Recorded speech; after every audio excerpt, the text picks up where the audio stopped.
That's what I was saying. Okay. Now I'm going to go.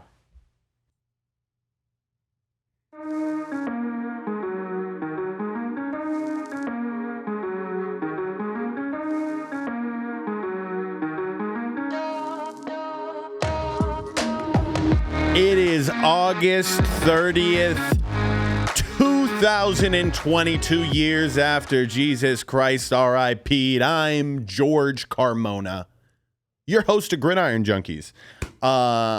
You can follow me on all my socials at Mr. George Carmona, or you can follow all the Gridiron Junkeez pages at Gridiron Junkeez. All that being stated, preseason football is fucking over. It's done. Did you guys hear that? No more preseason football. Yeah. It's fucking regular season football time.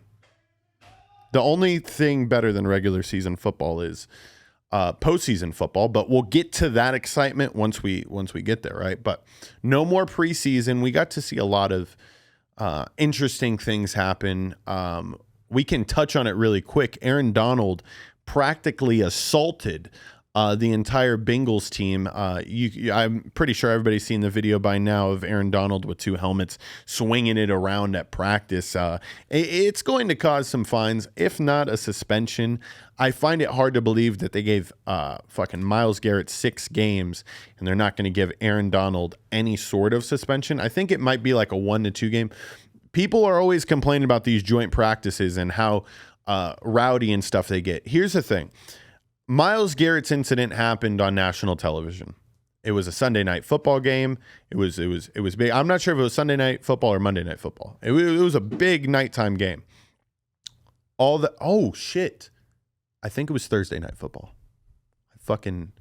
People have been calling me out in the comments lately for like me misstating shit. I don't do a lot of research, people. It's just sometimes shit sticks, sometimes it don't. But we're all talking the same type of thing here, and that's just some foosball.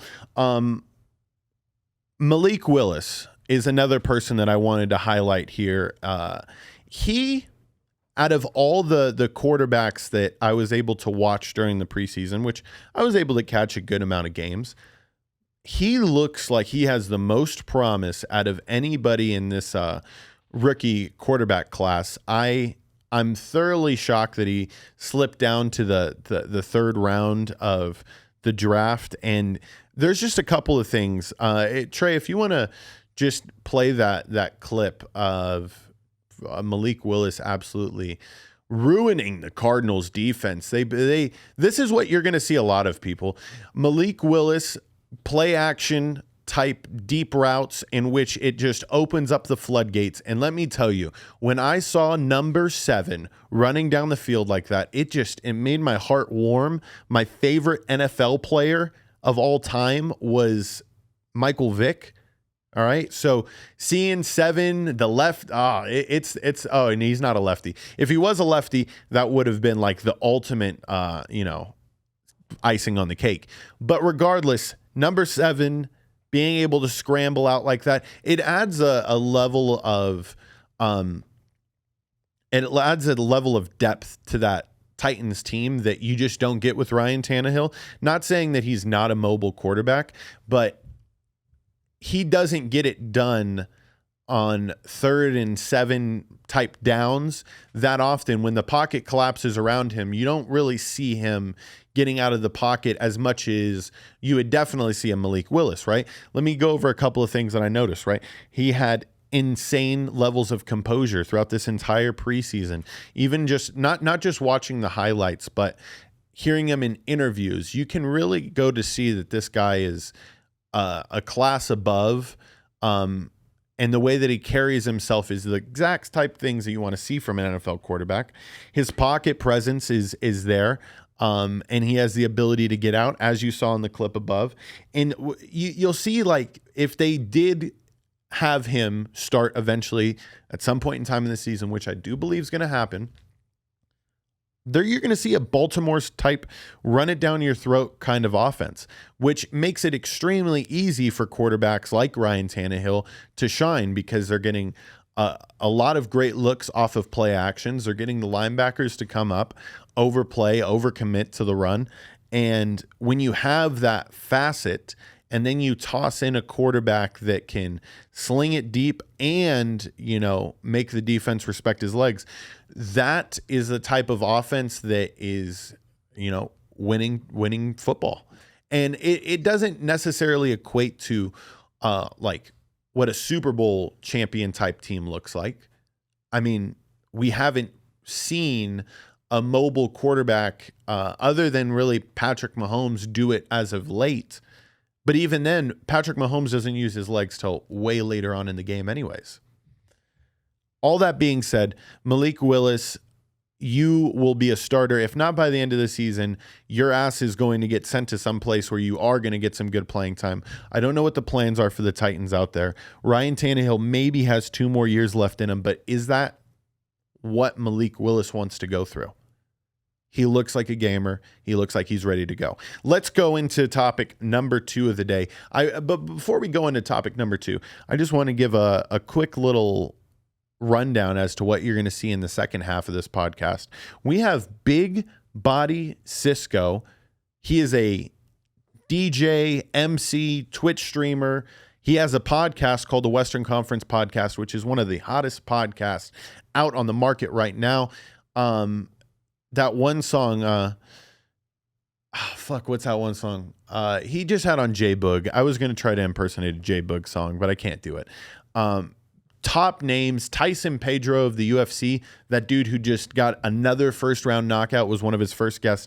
He actually had his nephew and his girlfriend's cousin playing at the Bishop Gorman Modern Day game on Friday, which was a doozy. So we're going to have him coming on for the second half to talk about what happened at the Bishop Gorman game, on top of what he expects from the 49ers season, because he's a Bay Area native. I'm not sure if he's a University of California fan, but we'll get to know all the juicy deets. I think he's more of an Oregon fan, if I'm going to be honest. Trey, you mind going to the wide really quick? And then if you want to show off the Oregon helmet that Big Body Cisco is able to provide the studio. Which one's the Oregon helmet? The black one. The black one. The black one is the Oregon helmet. Yes.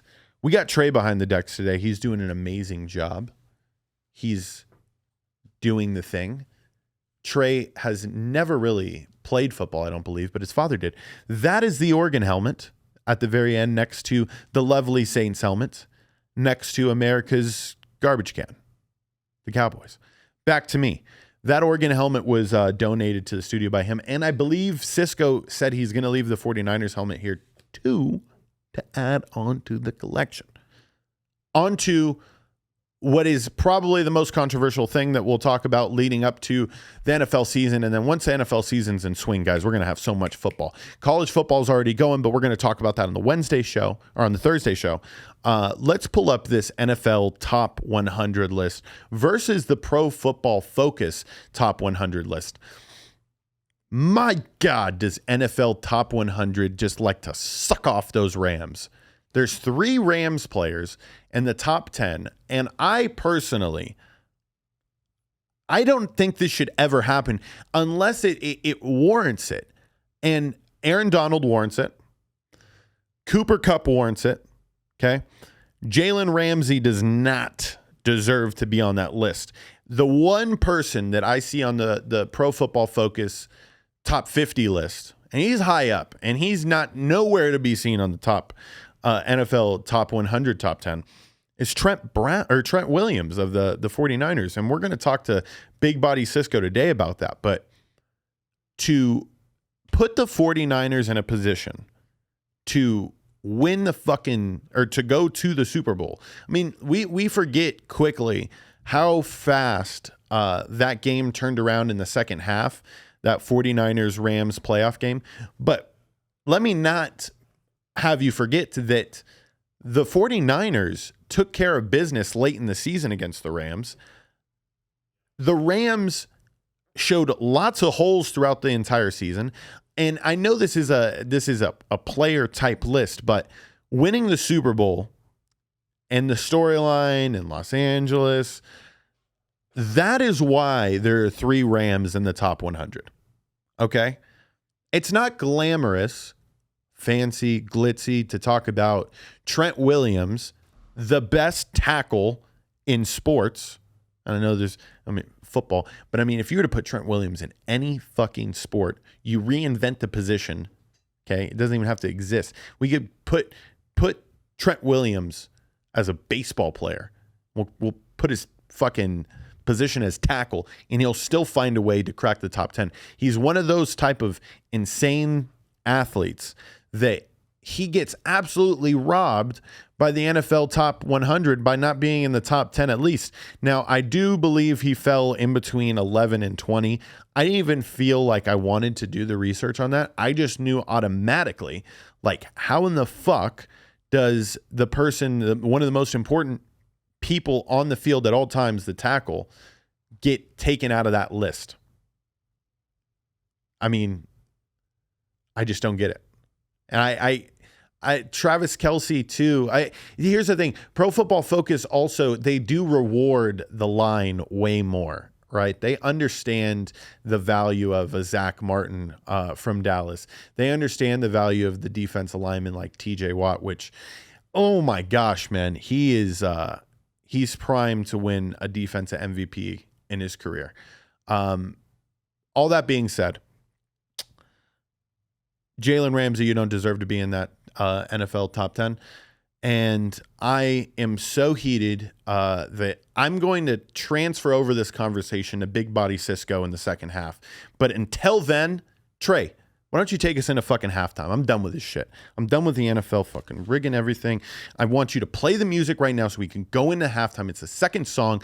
I'm fired up right now, Trey. I'm fired up that the NFL is doing this. It's bullshit, and I'm waiting for the music. God damn it.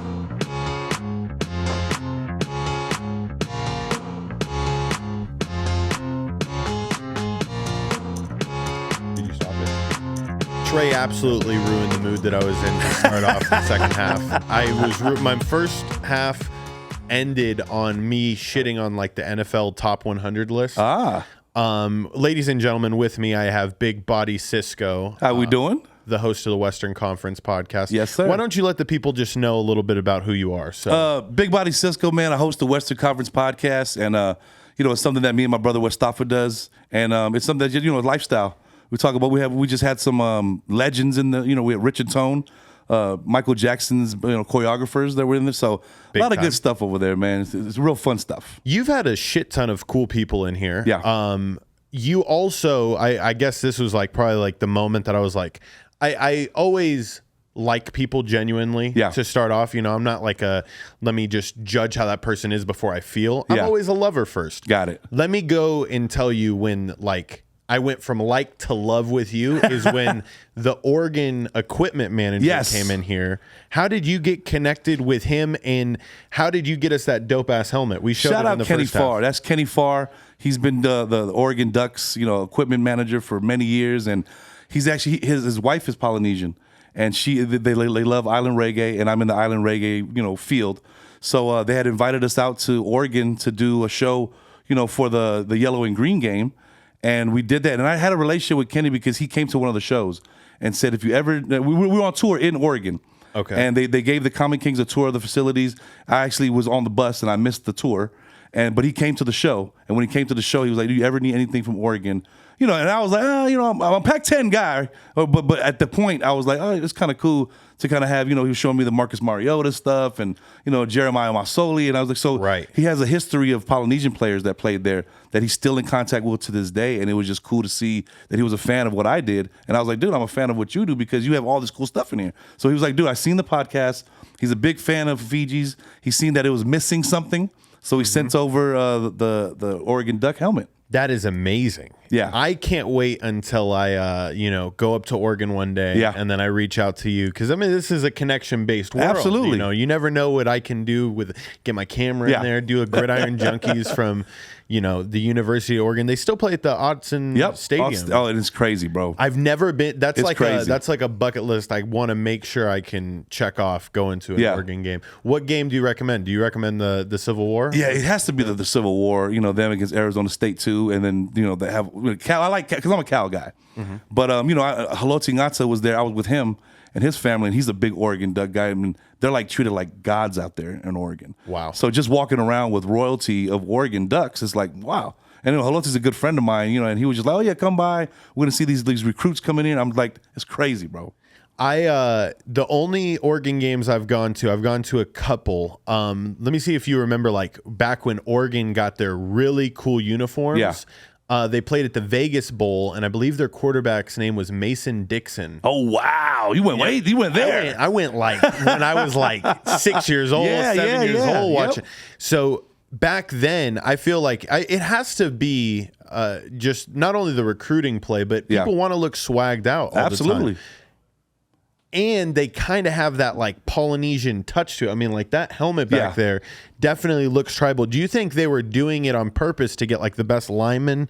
No, what Kenny had told me is that, they wanted to implement, because they had such a big, Polynesian players that were on there, from years and years before, but they started to see other players there, from the Malik brothers, just it goes down. There's a lineage of football players that wanted to go to Oregon. And Kenny told me that he wanted to start to implement some of the Polynesian designs in some of what they're doing, because, Nike, you can't get any better than Nike. Right. So they had to take the ideas to Nike and kind of say, hey, we want to implement some of these Polynesian patterns. And it worked out because, you have Marcus Mariota that was there, Heisman hopefully. So it was a whole thing with him. They actually have his Heisman at the stadium in the facilities. I was at the Rose Bowl. Yeah. We go to the Rose Bowl every year, me and my family. Nice. So I got to see him kick Jameis Winston's ass, Yeah. sadly. That was like a really, really interesting game because Marcus Mariota having the season that he was having, but then Jameis Winston coming off of already winning one. Yeah. Like, so it was expected to be this fucking shootout, but then Marcus Mariota and the Ducks just ran all over him. And then I believe they didn't win the championship that year. They did or they didn't? I don't think they did that year. They lost to, I can't even remember. But regardless, you're a Bay Area native. Yes. Jimmy Garoppolo, just moments before you arrived. Breaking news. Breaking news. Jimmy Garoppolo signs a 1-year deal, $6.5 million. The dude who almost won you guys a championship. I'm not mad at this signing. Okay, go into it. I'm not mad at this signing at all. Like, there's a lot of Jimmy G haters out there, which I don't know why. They just expect too much. Us as San Francisco 49er fans were spoiled. We've been through the Joe Montanas, the Steve Youngs, but I've also been through the Jeff Garcia days too. Ooh. So when you kind of have somebody, when Jimmy G came and, he was Tom Brady's backup, the sky was the limit and everyone's expectations, I think, was set a little too high, and they wanted him to automatically be the Tom Brady for us. And I think they didn't give him a fair shake, but I still think that he won games. Right. When he blew his knee out against Kansas City, but just trying to get out of bounds, that was heartbreaking. But I think that kind of like, when he's injury prone now. Like, nah, he's like any other football player that actually, caught a bad break there. But I think this signing for this year makes sense to me as a fan because Purdy's okay. And, you had Sutfield that was over there as backup. But now you have one of the most prestigious, quarterbacks as your backup. And you're signing him to a 1-year deal, $6.5 million. And now he's backing up Trey Lance. If Trey Lance messes up in the first 3 games, why can't they just say, oh, Jimmy, go ahead and go in there? You have the luxury of doing that now. 100%. Yeah, and they're going to do that earlier than later. So. Because in this league, man, losing's not tolerated. No, absolutely not. And that's a tough division you guys are playing NFC in. West. You're going to get some like lollipop games with the Seahawks this year. Yeah. But even then, with a rookie quarterback, that like sets that mindset for that defense that week, saying like, oh, he's going to make a mistake. They're a little more excited on the ability to capitalize. Jimmy G, the reason why people hate him so much, one, he fucks supermodels. Absolutely. Why wouldn't you hate a guy like that? They looks Mr. fucking handsome. Subway sandwiches named after him. Jimmy G is the guy that everybody wants to be. But he hands the ball off a lot. And I think that can be a turnoff to people that see like fucking Aaron Rodgers throwing the ball 34 times a game. Yeah. But that's not 49er football. No. I think 49er especially in Shanahan's system. Yes. In Shanahan's system, he has a lot of, formations that, people are used to now. They're starting to catch on. But I think having someone like Deebo Samuel, if you're back, George Kittle as your tight end. Right. And then you have Trent Williams that's your tackle on the left side. Yes. So it's like, McGlinchey I'm not too fond of because I think he just gets brutally beat every game. And is that the right tackle? That's the right tackle. Gotcha. And, losing Laken Tomlinson, that was big for us because, then we lost our center, Alex Mack. And it's like now our 3 interior linemen are kind of new to the game. They try to do Brunskill, but I think this signing is kind of just a safety net for Trey because I'm not sold on Trey yet. No, I don't think anybody should be sold on anybody. I did bring up in the first half, there's a quarterback that was standing out for me in the preseason. Because, highlights say a lot, but then I went and looked at the numbers. Malik Willis. Oh, yeah, balling, Tennessee Titans. With the number 7, dude, he low-key reminds me of Michael Vick. Yeah, the way he's, getting around balling. It's going to be a matter of time for that kid. 100%. Yeah. 100%. So, Cisco, what is, one of the craziest events that you've ever had, 49ers wise? Have you ever done anything? Man, I do a lot of stuff with the 49ers. So, funny story. So, Colin Kaepernick was there. And I'm diehard Niner fan. So, with that whole thing, when he was messing up, I was real critical of Colin Kaepernick. And, social media, you could say anything you want, right? Mm-hmm. So, of course, I took to social media. It was like, Colin Kaepernick's a bum. All this stuff's going on. Fast forward a few years later, there's a position for a DJ at the Niners stadium. Okay. I'm like, why not? Let me throw my hat in there. It's crazy that they brought up my posts from Colin Kaepernick and was like, yeah, there's no way because you talk so much shit about, So damn. Kids, make sure that your social media can be the end of you on some opportunities, but it's crazy because they look at that stuff. Yeah. And, me being such a fan, I'm not a spur of the moment. I'm talking shit. I'm talking big shit. Dude, that's one of the things that worries me because I eventually one day want to be working for a team in some sort of capacity, whether it's the in stadium announcer type guy or even just the main play-by-play guy for the team. I am so worried they're going to dig up these podcast clips. Be worried, G. Of me just talking shit. It's I kind of am, and I signed a lifetime contract with Sticky Paws, so I'm kind of fucked. I have to do this now. Be worried and be afraid because they do not play when it comes to social media, podcasting, anything that's content that's on the World Wide Web is going to be your resume. Right. So you got to, kids, I tell these players too because they go back to Nick, funny story, Nick Bosa, baller, right? Yep. Someone had brought up an old, racial tweet that he had before he got drafted, and everyone just remembers that. Oh, the Bosa family's racist. And I'm like, nah, it was old. Some people looked at the tweet and it was taken out of, it was taken out of the wrong way. And I was just like, no. But then now people are looking at Bosa in a different light. And that just shows you the magnitude of what social media can do. It can make or break you. Right, right. So now that you told me that whole little DJ situation. Yeah. Did you ever end up, they said no, but in any sort of capacity, because I know you said that people have wanted to do podcasts inside the stadium, or was it? Well, no, they wanted, so just like how Allegiant Stadium has the Twitch lounge in there, they kind of had something in Levi Stadium too, where they kind of wanted to, they have people that do podcasting through there, and then, that it's dope. But I was just thinking, I was like, man, is this whole thing going to be held over my head if I want to do something like that? For the podcasting side too? So now they don't, you go to games, I would imagine, absolutely. Right? Now, what's the coolest 49ers game that you've been to? Any super dope, memorable one? I'm spoiled. So I used to go to all the Candlestick Park games a lot when they did playoffs with the New Orleans Saints, when we were over there when we beat them. Right. I was actually in there at a suite. And Dwight Clark came into our suite. Rest in peace to Dwight Clark. And he came into our suite, and it was something that I was doing Big Body Radio, and it was just to have that moment with him. And we're just talking about the game, laughing up with him, and forward where he had passed away. I'm like, I'm glad I had got that moment with Dwight Clark, because him and Jesse Sapoli, the alumni, they walked by to all the suites and kind of greet some of the guests. That's so cool. And him we took a picture, and to this day, I always post that picture when it's his birthday or something that's going on. I was like, man, this, when you talk about, legacies, you're talking about Dwight Clark, Jerry Rice, the people that been Super Bowl champs. But to have that moment with him laughing, that was kind of big for me. The catch, that's 87 right there. No, how old were you at that time too? That's this was recently too, so I was probably in my late 20s. Okay. Yeah. So it was dope just to do that. But being at all the games there, it's just, I'm spoiled because I say that because I always get on the sideline. Mm-hmm. And before the game, pre-game, because they have this it's called the Melon, it's like a whole VIP area where they come. I'm always in that area. So it's like free food, free drinks for everything. I can't tell you how I get in that area, but I'm in that area. Oh, okay. Yeah. No. I'll tell the people. Big Body Cisco's that motherfucker. All right. He is that guy. So I'll be behind the visiting sideline or the home sideline, and I'm watching the game from there. It's not that good to watch the game when you're standing there and it's kind of right there. It's kind of good to be up a little bit to look down. But to kind of just have that whole thing where, I'm hanging out with just Sapolu and we're just kind of like, shooting the shit and we're talking the game and I can actually yell.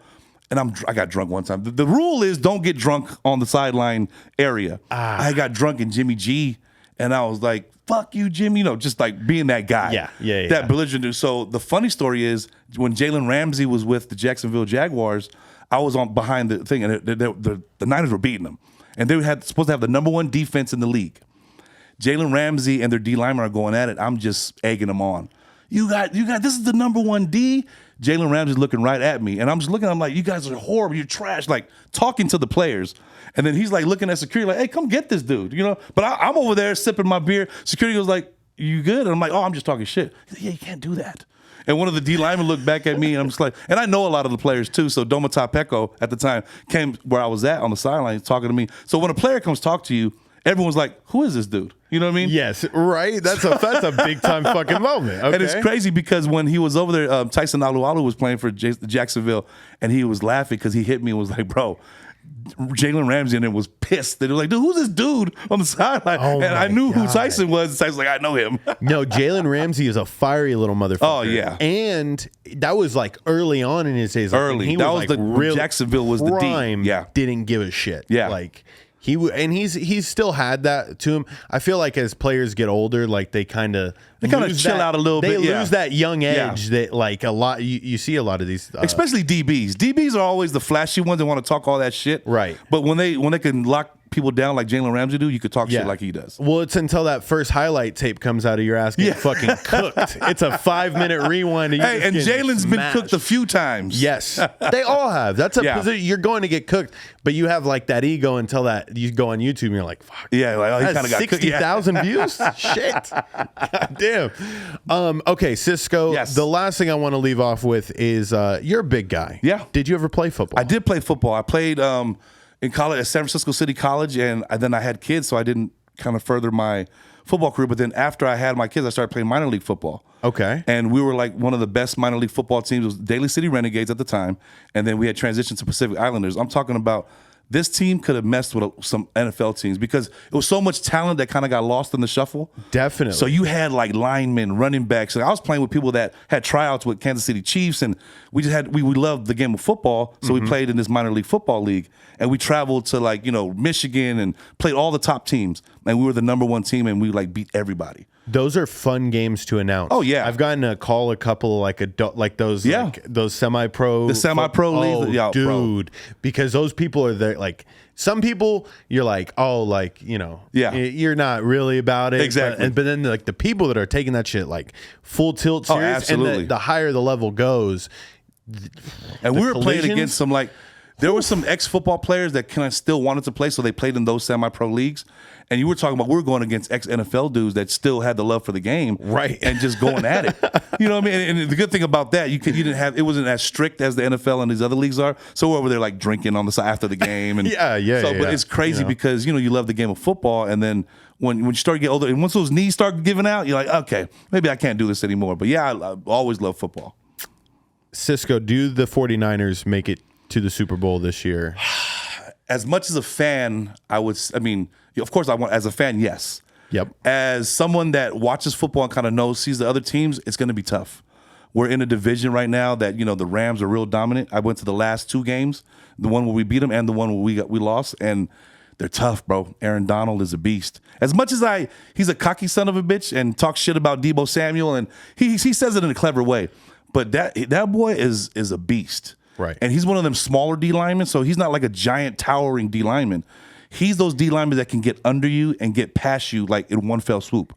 So I'm excited to see how the Rams do, but going back to your question, it's going to be tough, but I would love for them to go to the Super Bowl. And you'd be there. And I would be there because every time that if the Niners do something, we'll do like a big playoff party in the Bay Area. It's a huge following there. Now that I live in Las Vegas, they're playing the Raiders on January 1st. That's like marked on the calendar where everyone has to go. You know what I mean? So, and Vegas got smart and kind of put that game on January 1st because now everything's going to be triple the price. Yes. That whole weekend in Vegas is going to be crazy. Fucked. But I'm one of those that will go to a playoff game. I will go if they go to the Super Bowl. I was raised on the Niners, and just I talk so much. I'm a Cowboy hater. I'm a Raider hater. And when you have family that play in the league, like Brandon Manumaluni, he played for the Chargers. Yep. And I would never wear other gear. Right. One year, my cousin gives me some Charger gear, and I'm like, I'm not going to wear this. You go to a Raider game. I'm like, all right, I'll go to the Raider game wearing the Charger gear. My cousin Brandon has this picture of me wearing a Chargers beanie and a Chargers shirt, and every time I put up Bang Bang Niner Gang or Faithful, he'll put that picture. He's like, really? I was like, that's the last time. That's the last time that I support family like that or ever wear a family member's jersey because it was horrible. Oh, damn, dude. I would, I feel the same way wearing all this San Jose State stuff for my brother right now because playing at UNLV. It's going to come back. It is. Yeah. It is this in some shitty type of way, man. Fuck. But I know I like the Niners core. It's a young team. Yes. But we're just one game away from the Super Bowl last year. One Jimmy Ward interception drop from the Super Bowl. So it shows you we have the team. And mind you, we did that with Jimmy G. Yes. And I don't think Jimmy G's the problem. People are going to say, it's his decision making. I was like, there's a lot of angles to it. I think our defense this year, I love this kid Drake Jackson out of USC. He's a beast, but you are looking at, you have Bosa on one side, and you have the defense, you have Fred Warner, all pro.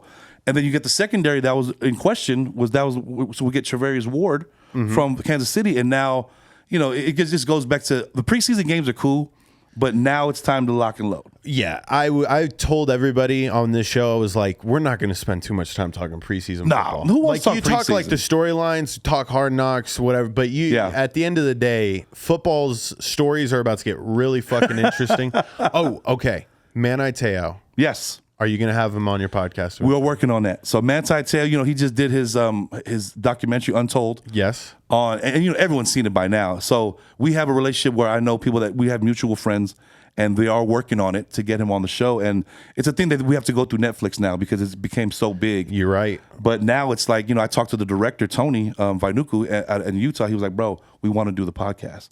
So my fingers are crossed. That's to have Manti on there and just kind of give him the platform where he doesn't have to be so politically correct how he was on the Netflix documentary, where it's kind of like, okay, we did all that. Now let's kind of come from where it's like, it's somebody asking you, bro, what the fuck? I think you'll bring it out of him though, and I think I want to bring it out of him to a point where I don't fuck it up either, because watching it, I was so mad at him to be like, bro. You haven't FaceTimed her, you haven't seen her in physical form, and you're still claiming her as a girlfriend. And so I had to take a step back and be like, don't get too mad at this kid. He got catfish before the catfish. And then just to sit there like me, if I don't talk to you in a month or two and I don't see you, it's over with. He's over here 2 years, 3 years, and he's going on Twitter saying, happy birthday to my girlfriend. I'm like, she's not my girlfriend. I haven't seen her. Yes. Yeah. No, so I brought it up on my show. My whole point was at least the way the documentary made it feel is like he was so far invested in himself. Yes. That it didn't really matter like who was like riding along. Yeah. Like it wasn't like she really existed and played a huge part. And of course she didn't play a huge part. Like she wasn't fucking him. So, exactly. Like, but come on, G, if you're not fucking me, we're not together. That is true. That is true. That is a sign of a love language. That's a fucking bond right there. And I want to be real careful of how I say that. If we do get the opportunity to have Manti in here and do the podcast, it's just like, I want to know what was going on. You're the big man on campus. Notre Dame. You're supposed to go to USC. What do you do at the go to parties? Exactly. We're talking about Notre Dame. This is a prestigious college where you're the big man on campus, and then you're going back home to Hawaii. You're a Heisman hopeful. There's no one in Hawaii that. Let me stop. Okay, all right. Manti's going to see this and be like, we're not doing it. Trey, we might clip this shit out. Trey, play the first intro song, put up the logo. We're out of here, ladies and gentlemen. Thank ya. All right. Yes, sir. That was good. Hell yeah. Bro, this is going to be good, bro. I feel so too. John's